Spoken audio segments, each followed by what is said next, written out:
힘을 다하여 수고하노라. 아멘. 할렐루야. 네, 오늘 이 저녁에 골로새서 1장 24절부터 29절까지 말씀으로 이런 교회의 일꾼이 되자, 이런 교회의 일꾼이 되자, 이런 제목으로 말씀의 은혜를 나누고자 합니다. 우리는 존 웨슬리 목사님으로부터 시작된 감리교인입니다. 자, 어떤 사람이라고요? 감리교인. 우리가 감리교인으로 산다는 것이 무엇인지 우리는 알아야 됩니다. 감리교회는 1729년에 영국의 옥스퍼드 대학교에 몇 명의 청년 중심으로 일어난 신앙운동으로 시작된 교회입니다. 이때 중심 인물은 존 웨슬리와 그의 동생이며 찬송가 작사자인 찰스 웨슬리, 그리고 당대 제일 가는 설교가로 성장해 가던 조지 히필드 등의 대학생 그룹이었습니다. 이들은 종교적인 의무를 다하는데 규칙적이었으며 조직적이었습니다. 그래서 생긴 별명이 신성클럽 혹은 규칙쟁이라는 메도디스트로 오늘 감리교회의 어원이 되었습니다. 그렇다면 감리교회는 무엇을 믿는 것일까? 감리교회에 중요한 6가지 교리가 있습니다. 자, 몇 가지요? 6가지. 이거 시험 나옵니다. 나갈 때 물어봐서 대답 못하면 철회기도 하셔야 돼요. 자, 몇 가지 교리? 6가지 중요 교리가 있어요.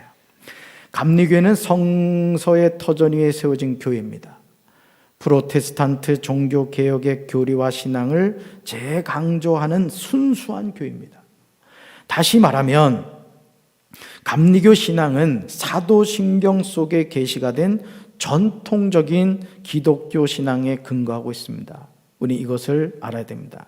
자, 첫째, 감리교의 중요 교리. 첫 번째는 따라합시다. 중생의 교리입니다. 자, 무슨 교리라고요? 중생의 교리입니다. 중생이란 사람의 몸이 모태로부터 태어나는 것처럼 그의 영이 하나님의 자녀로 다시 한번 태어나는 것을 의미하죠. 여러분, 니고데모가 예수님을 찾아왔습니다. 물과 성령으로 거듭나지 않으면 하나님 나라에 들어갈 수 없다고 했더니 니고데모가 걸작으로 대답하는 게 있죠.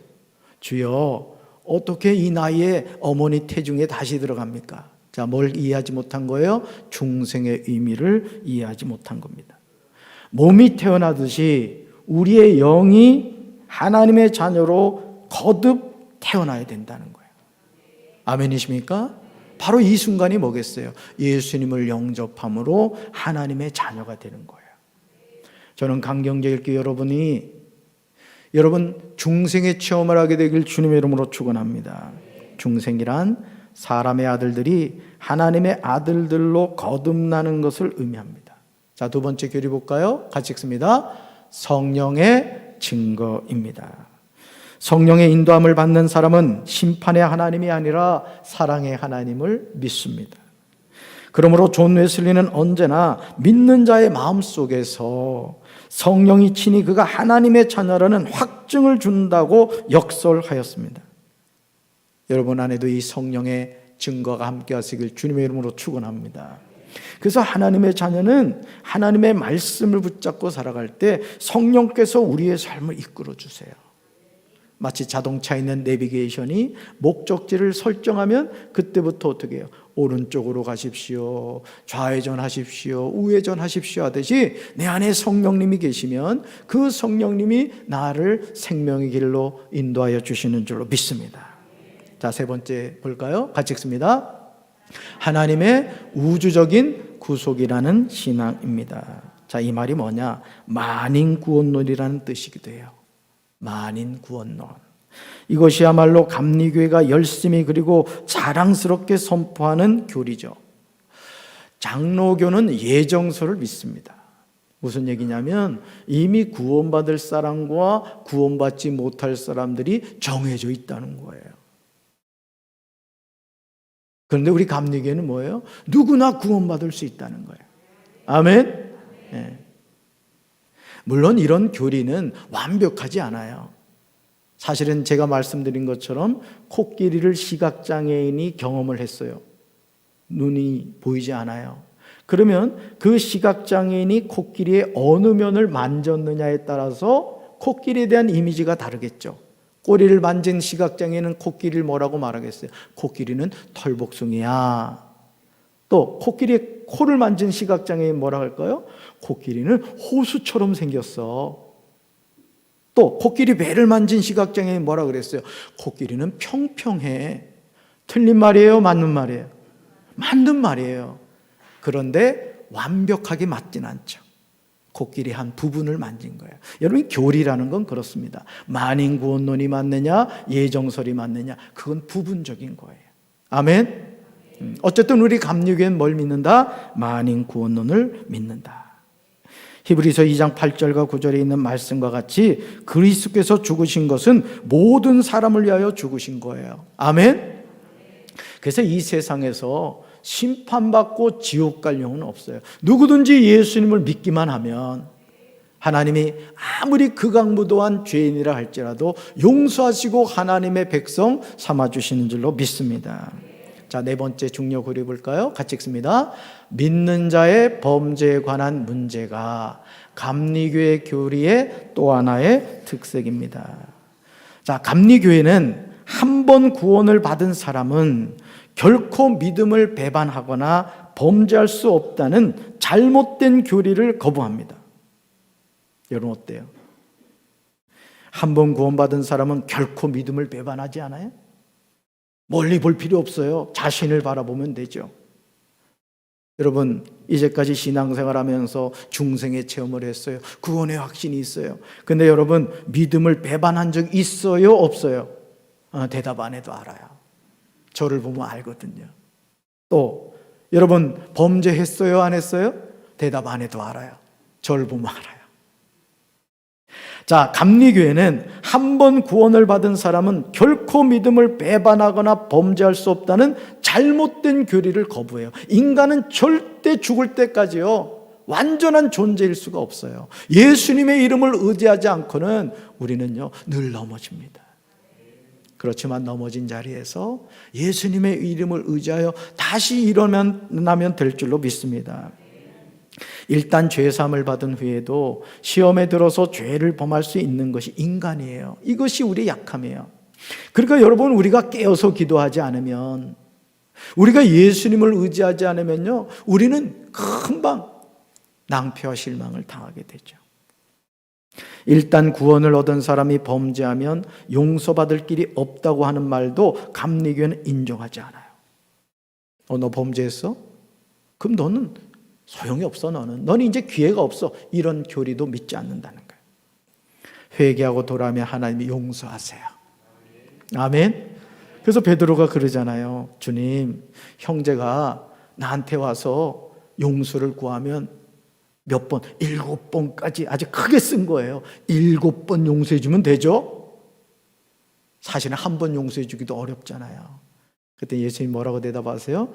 7번씩 70번이라도 용서해 주라. 또 계산이 빠른 분은 77에 49, 490번만. 이 뜻이 아니에요. 용서는 뭐다? 무한대라는 거예요. 왜? 주님이 우리를 그렇게 용서해 주셨거든요. 아멘. 자, 5번째 볼까요? 같이 읽습니다. 그리스도인의 완전에 있습니다.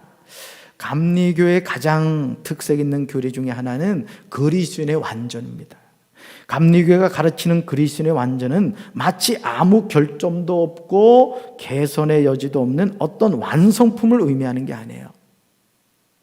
그리스도인의 완전이란 바꿔 말하면 전인적인 신앙 생태를 의미합니다. 존 웨슬리가 가르친 그리스도인의 완전이란 우리의 영과 몸과 소유 전체를 들여 하나님을 사랑함으로써 하나님의 사랑이 우리 마음에 부음받아 우리가 사랑의 온전함을 이루는 것을 의미합니다. 할렐루야.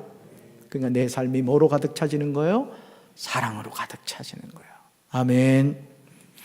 자, 그래서 존 웨슬리가 가르친 이 그리스도인의 완전이라는 개념을 잘 이해하셔야 됩니다. 자, 6번째 볼까요? 6번째. 네. 6번째, 전도에 있습니다. 전도. 6번째. 네, 전도에 있습니다. 고린도전서 1장 21절에서 바울은 하나님은 전도에 미련한 것으로 인간을 구원하시기를 기뻐하셨다고 고백해요. 여러분, 전도는 어떤 거라고요? 미련한 거예요. 여러분, 상식적으로 생각을 해보세요.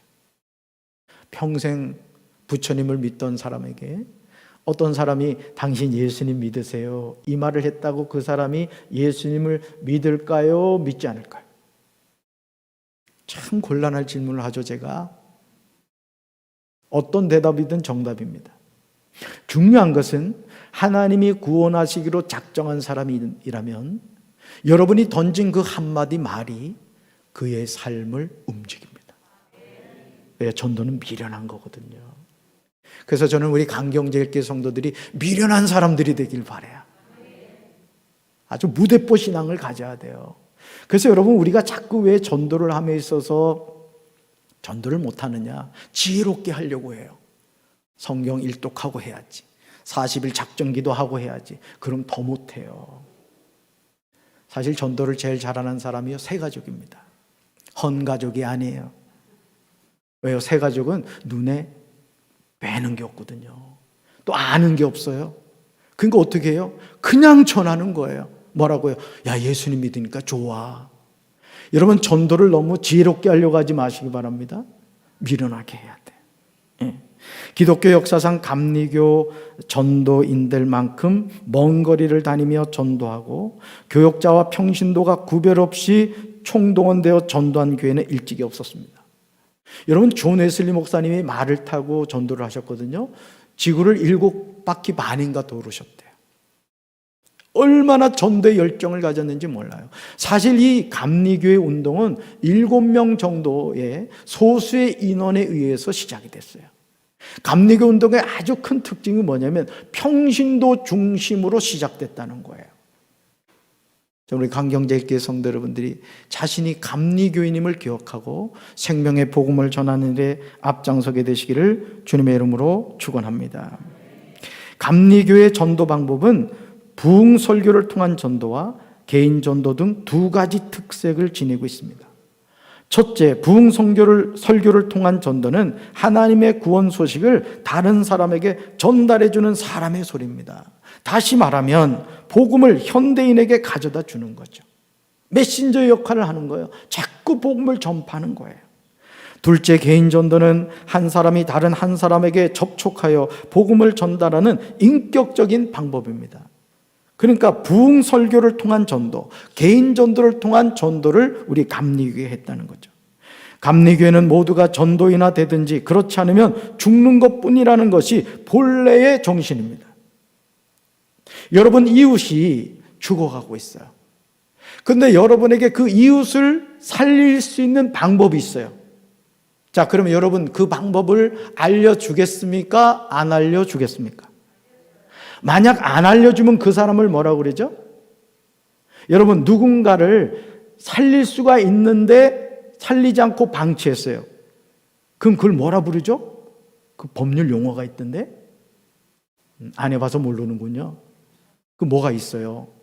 뭐 하게 있더라고. 살릴 수 있는 사람인데 내가 그냥 살리지 않았을 때 그게 죄가 되는 거를 제가 알고 있습니다. 자, 그러면 여러분, 우리가 사람을 살리는 방법이 있다고요.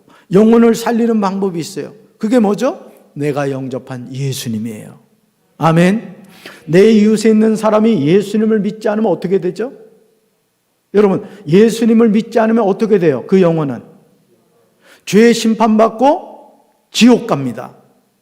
근데 오늘 우리는 이 놀라운 살 수 있는 길, 생명의 길을 알고 있음에도 불구하고 내 이웃에게 이 소중한 생명의 길 대신 예수님을 전하지 않고 있다는 것이죠. 기독교 신앙은 언제나 예수 그리스도 안에서 나는 죽고 하나님이 영화롭게 되는 것을 믿는 신앙이에요. 그 우리 청년들도 마찬가지라고. 우리 청년들도 좋아하는 친구 있잖아요. 그렇죠? 그럼 그 친구에게 여러분이 커피 한 잔 사주고 밥 사주고 이런 것도 중요하겠지만은 누구를 전해야 돼요? 예수님 전해야 돼요. 자, 우리 강경제일교회 성도 여러분들이 이제부터 누구를 만나든지 예수님 자랑하며 살게 되기를 주님의 이름으로 축원합니다.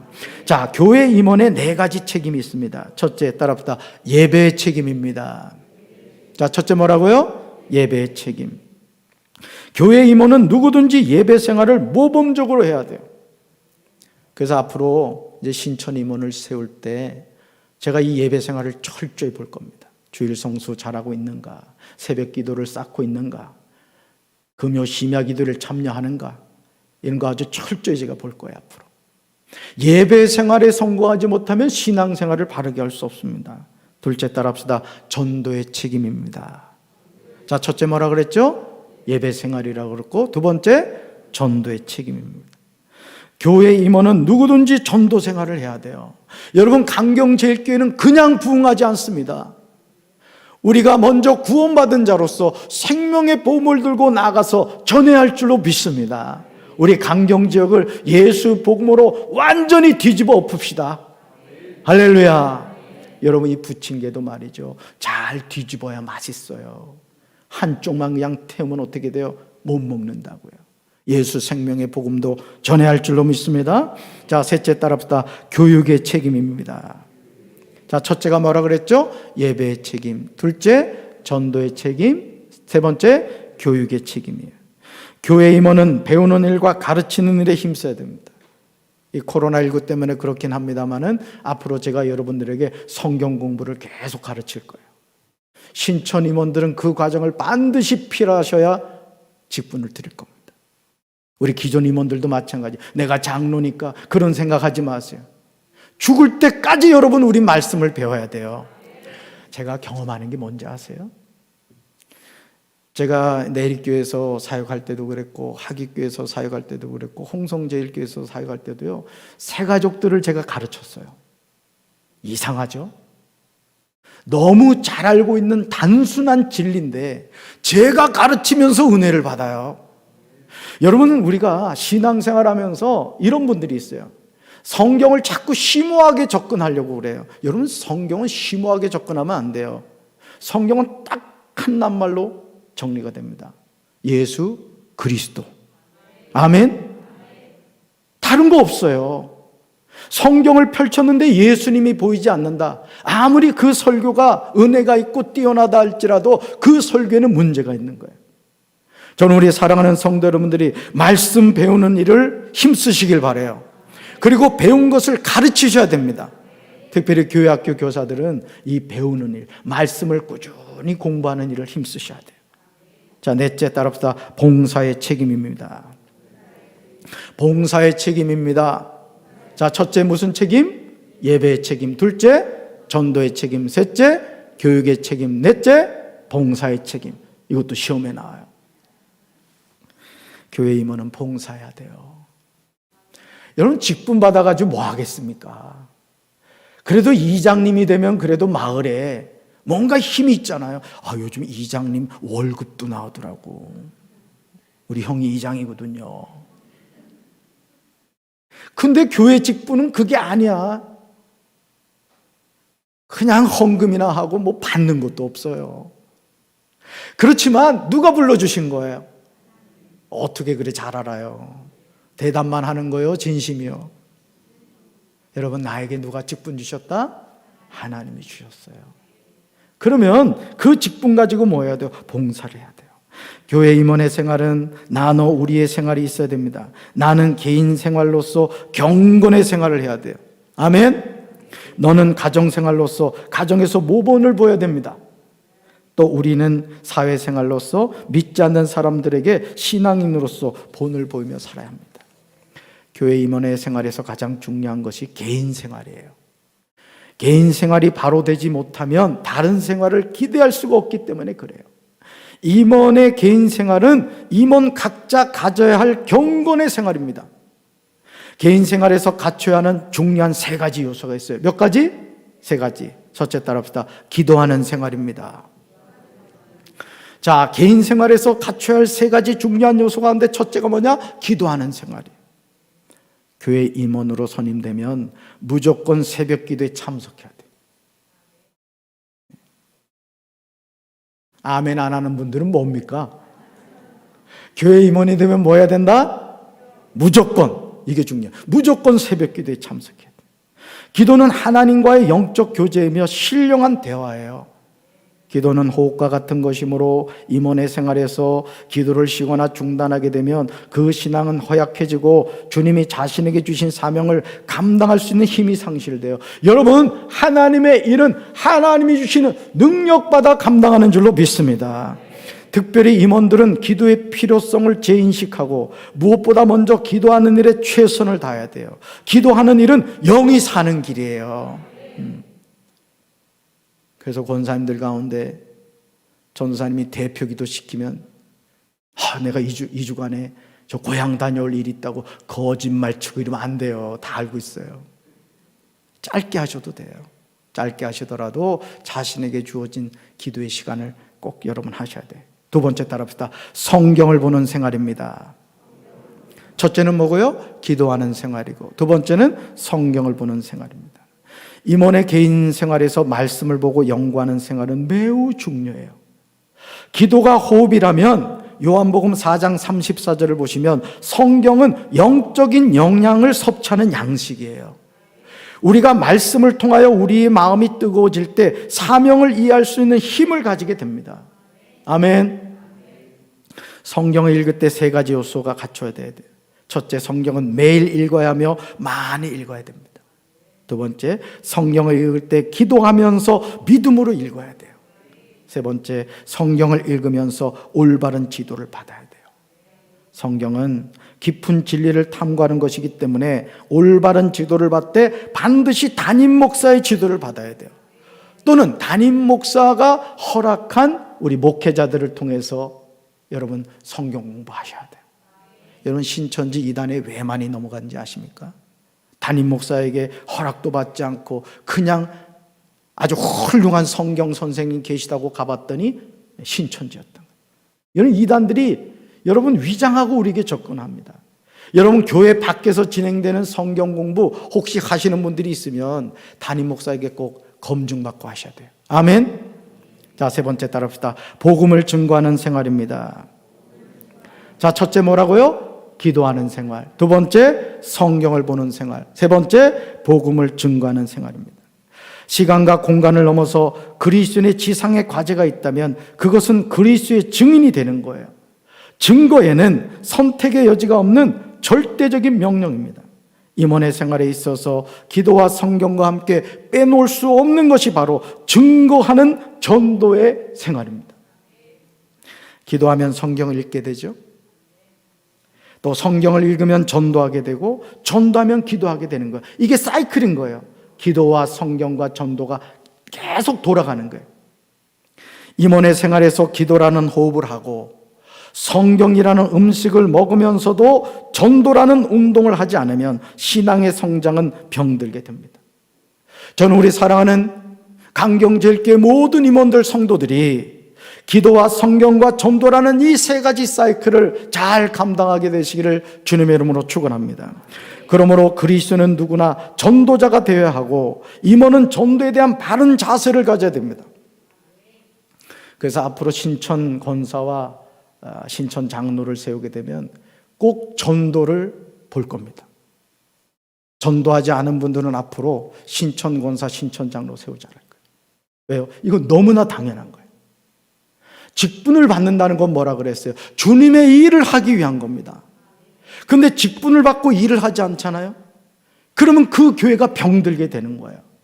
저는 오늘 이 밤에 나오신 우리 사랑하는 성도 여러분들, 여러분들이 어떤 직분을 받았다 할지라도, 아니 이제까지 내가 그 직분을 받고 어떤 삶을 살았다 하더라도 마음에 작정하시고 결단하시고, 장로면 장로로서, 권사면 권사로서, 집사면 집사로서 그 사명을 감당하게 되시기를 주님의 이름으로 축원합니다. 복음을 증거하는 생활에 필요한 세 가지 요소가 있어요. 이 시험 나올 거 너무 많아 이제. 첫째가 뭐냐? 재력입니다. 헌금은 하나님의 크신 자비에 대한 우리의 감사의 표현이며 하나님을 섬기는 일과 하나님의 영광을 위해 봉헌하는 행위예요. 둘째가 뭐냐? 인력입니다. 복음을 증거하는 생활에 사람이 필요해요. 2월 4일부터 이제 전도를 하죠. 우리 강경이 참 좋아요. 강경 막 정의가 내가 그냥 4일장 9일장. 야, 우리 교회 앞마당에서 하잖아. 얼마나 좋아요. 알아서 오잖아요. 우리가 뭐 하면 돼요? 전하기만 하면 돼요. 꼬박꼬박 오잖아요. 4일, 9일. 참 좋은 교회예요. 할렐루야. 세 번째는 뭐예요? 영역입니다. 영역. 첫 번째 뭐고요? 재력. 두 번째 인력. 세 번째 영역이에요.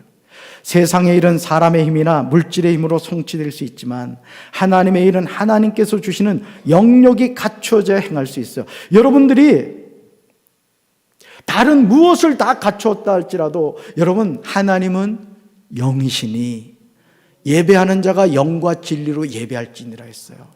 저는 우리 강경제일교회 성도 여러분들이 영의 사람이 되길 주님의 이름으로 축원합니다. 영역을 받아야 돼요. 목사인 저도 그렇고 성도인 여러분도 그렇습니다. 교회 임원은 개인의 생활에서 온전하고 경건의 생활을 지속한다고 하여도 자신이 살고 있는 노란 가정생활에 실패하면 아무 소용이 없습니다. 가정이 파괴될 때 사회는 건전할 수 없습니다. 그러므로 가정이란 하나님이 주신 생명이 잉태하고 성장하는 보금자리죠. 기독교 가정은 사랑을 실천하고 상호 신뢰하는 영혼의 안식처가 돼야 돼요. 자, 우리 강경제일교회 모든 가정들이 하나님의 큰 축복이 함께하는 가정 되기를 주님의 이름으로 축원합니다. 여러분, 가정을 가꾸시는 정원사가 되셔야 돼요. 사랑하는 자녀들, 기도로서 잘 양육하십시오. 여러분 자신도 영적으로 새로워지십시오.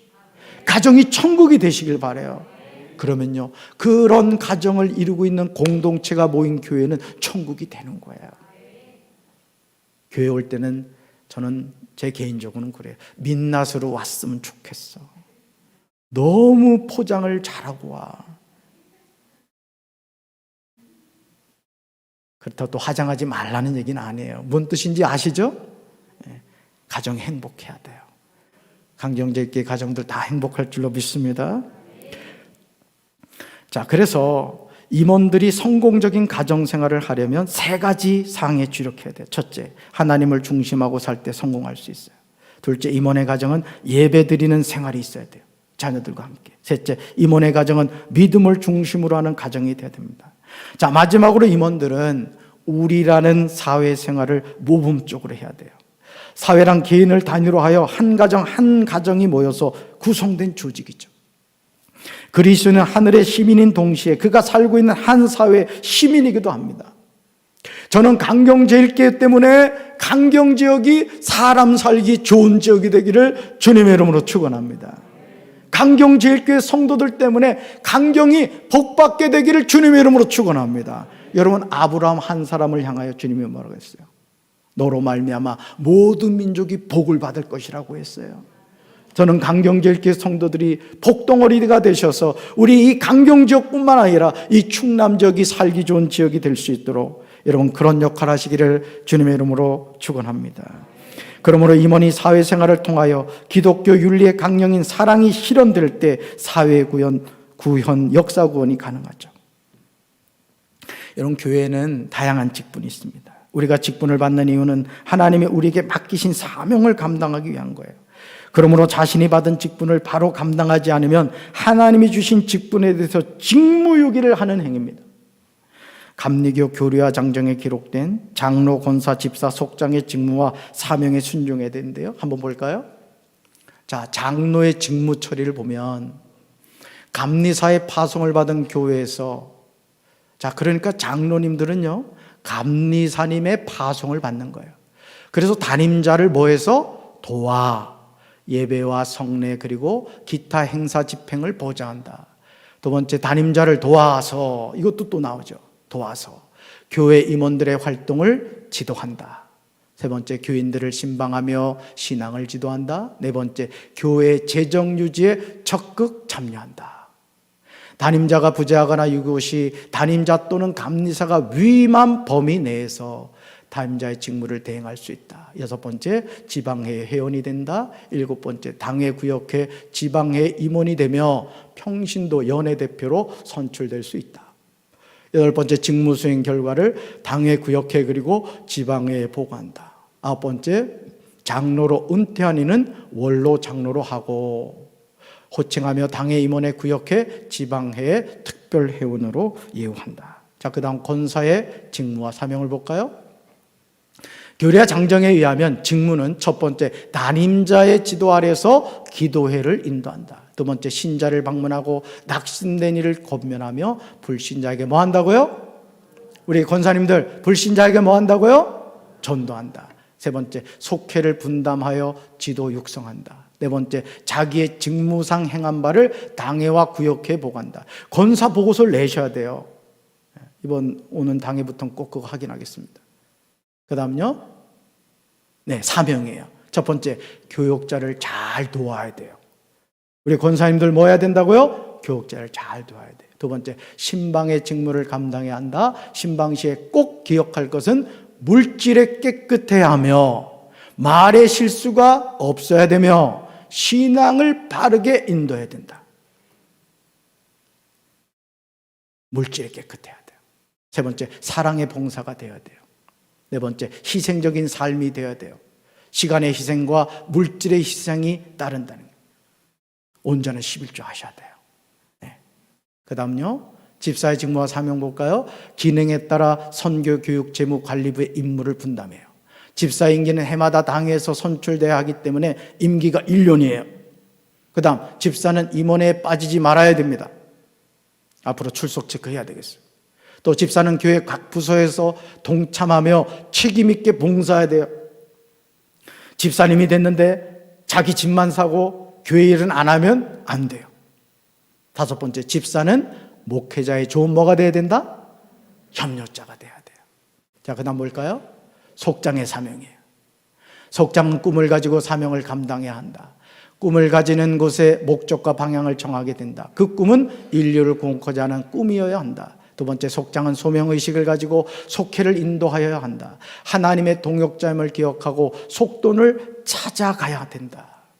담임자에게 신속한 보고를 하여야 한다. 속돈에게 어떤 일이 있을 때 보고해야 돼요. 또 속장은 속회를 활성화시키는 것이다. 속돈들이 필요한 것을 제공해주고 인간의 영적 요구와 만나는 그리스도의 본이 되어야 한다. 다섯 번째, 속장은 희생의 대가를 지불하여야 한다. 속회의 성패는 속장의 지도력과 신앙에 달려있다. 이렇게 나와 있어요.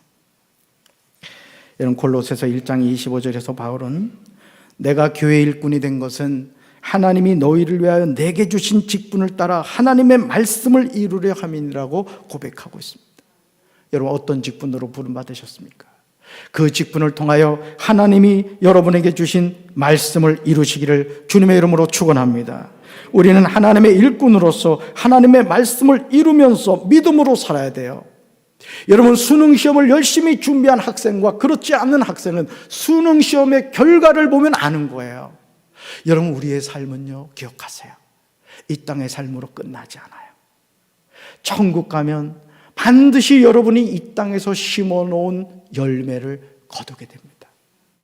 저는 우리 사랑하는 강경제일교회 성도 여러분들이 육신의 장막을 벗고 하나님 나라 천국 갔을 때 하나님이 주시는 상급을 풍성하게 받게 되시기를 주님의 이름으로 축원합니다. 그러기 위해서 뭐 해야 된다고요? 눈물로 씨를